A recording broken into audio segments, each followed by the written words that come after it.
7 days. Yay! 7 days pre-polish. See what happens.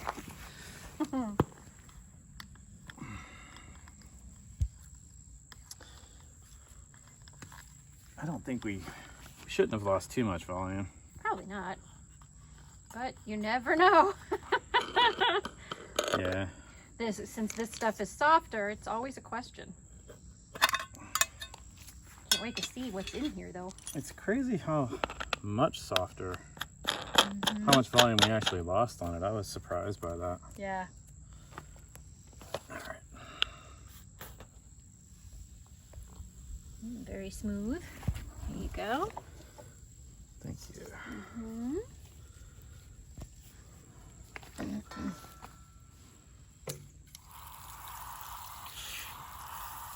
Yeah, when you're dealing with the pre-polish, it's like you're using baby powder.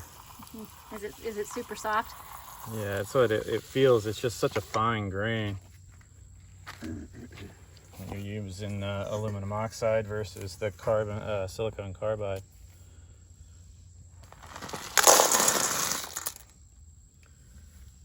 That's thick.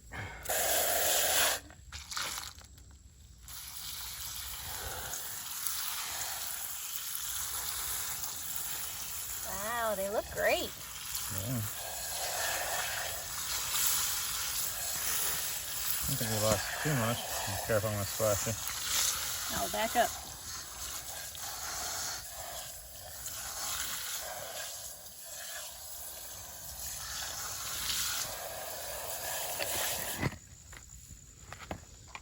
All right. Let's see.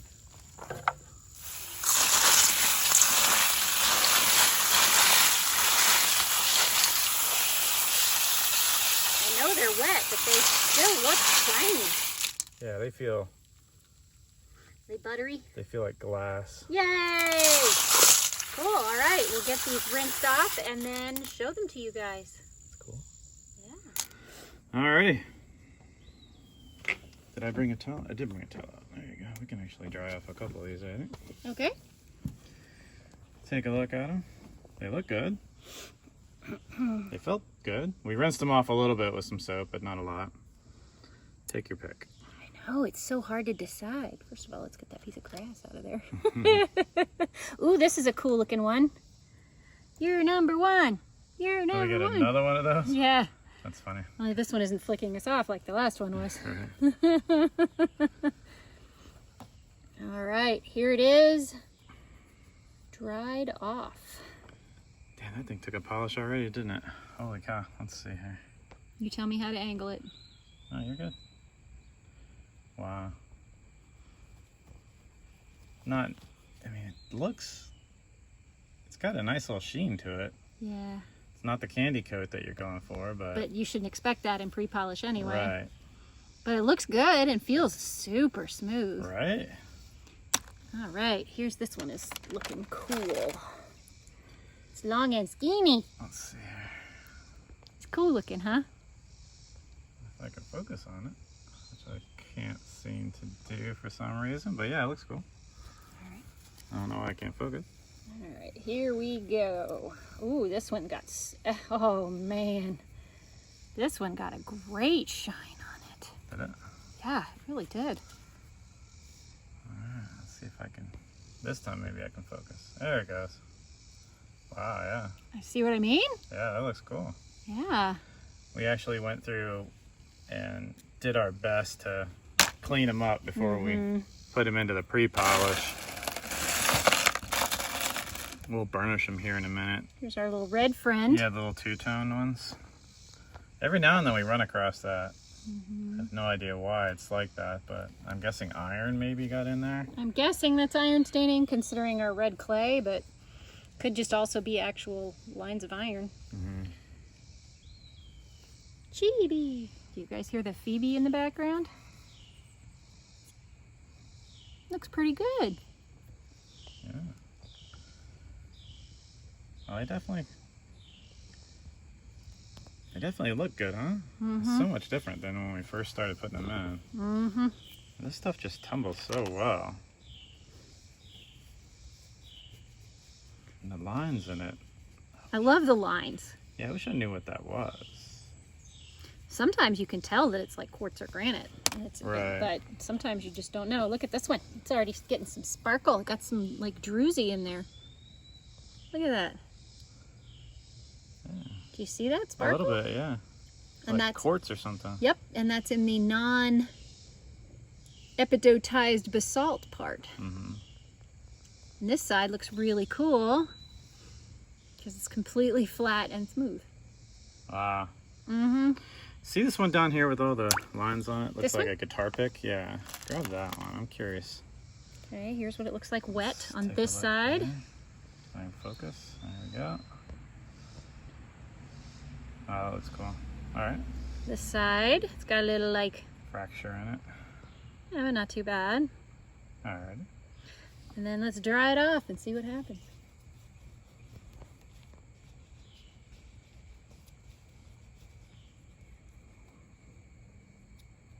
It's got a nice sheen. You notice how the lines, they shine more than the epidotized basalt. Let me see if I can't get it in the... It's hard to angle the light. Mm-hmm. And I'm the one holding it, so it's weird. But yeah, they glimmer more. And I don't know if I can... It's hard to show. All right. Maybe if I was like really far away. There we go.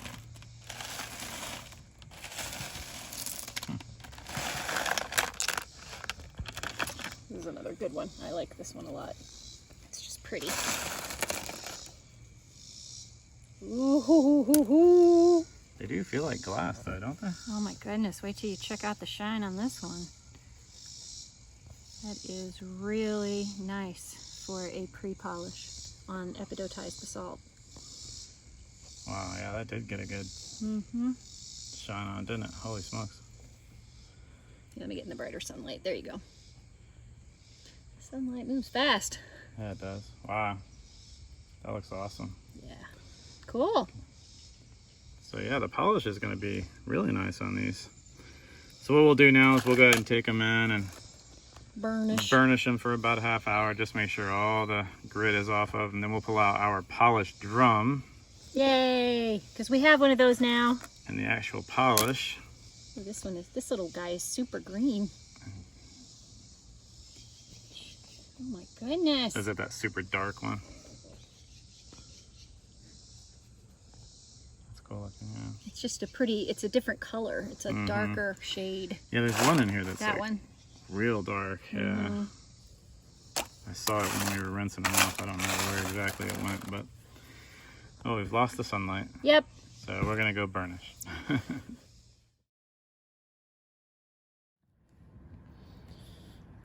About 35 minutes, roughly? Yeah, it was 35. Just soap and water. And we say this in every single one of our videos, but you do not have to burnish between every stage. We do. Yep. Because it helps clean the drum. Yep. But it also just helps guarantee that you do not have any grit holding on so you don't cross-contaminate your tumbles. Right, and by holding on, he means like in little cracks and crevices of those rocks. Yeah, it just helps. Plus they look a little better too, which is always fun for the videos.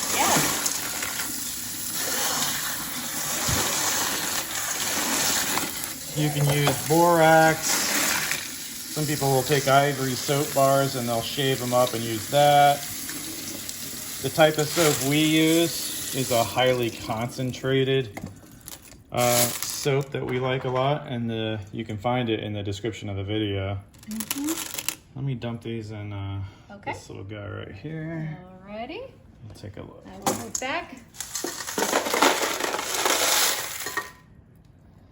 Some more water on. This is the reason Dave is adding water, in case you're newer to our videos, is so that the rocks do not dry out just in case there's a little something else. Now, we did burnish these, so most likely there's no grit in there anymore, but we will just want to be sure that there's going to be absolutely no grit drying into any crevices. So that's why we always keep it wet. Exactly. That's why we always have a toothbrush around too, just in case. Because remember, we skipped stage 2 on these. Because stage 1 took them down so much and they were so smooth, we just didn't feel like we needed to run a stage 2 tumble with another silicone carbide grit. So we went straight from stage 1 to stage pre-polish. So we skipped an entire stage. So that's why there's gonna still be some cracks and stuff in the rocks. Some of them will have some fractures and things like that, which normally would have come off. You can kind of see that there if you zoom in a little bit.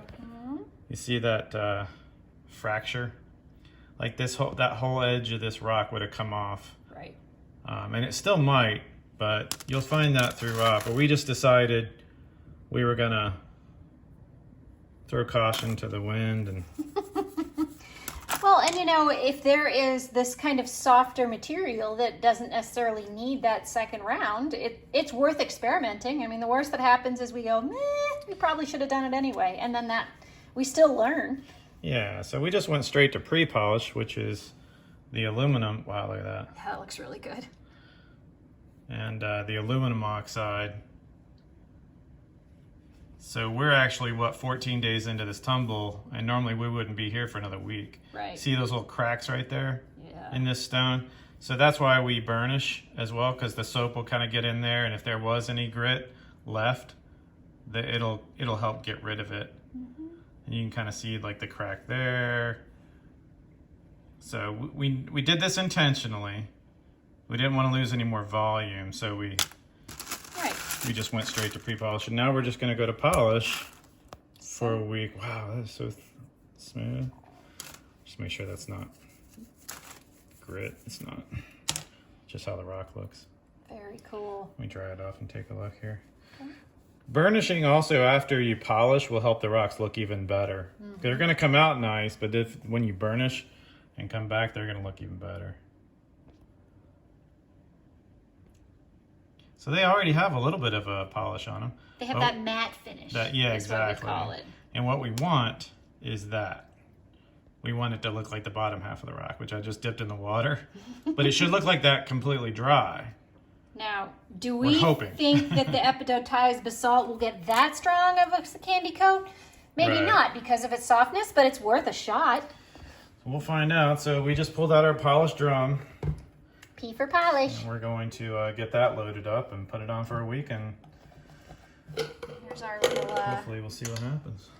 Here's our little guy that with either the iron in it or iron stain, looking good. The red one. Yeah. That does look kind of cool, and I like that. Yeah. So again, this particular drum, this came with the tumbler when our original died. They sent us a brand new unit. P for polish. Which just gave us a brand new polished drum that has never had anything in it other than polish, which is really nice to have. Yes. Because then even though, you know, we did a burnish on these, and there's a, you know, this is our drum for other things, and we don't have to worry about that finer grit. When you go back to a stage 1, you always worry about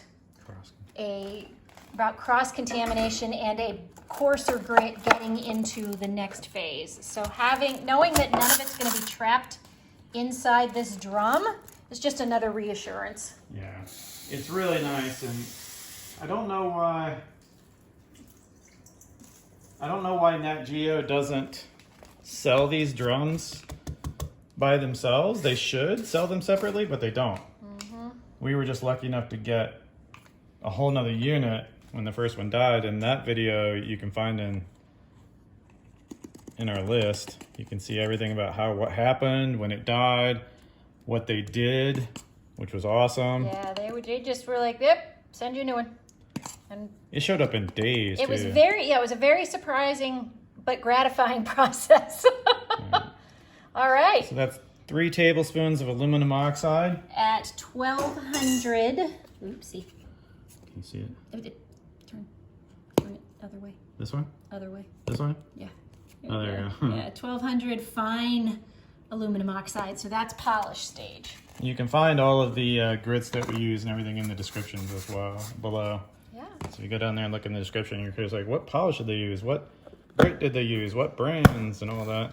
So now we're going to go and put this on the tumbler for 1 week. 7 days. 7 days, yeah. So we'll be back next Saturday And with the results. we will show you guys the result of our truncated tumble. Yeah.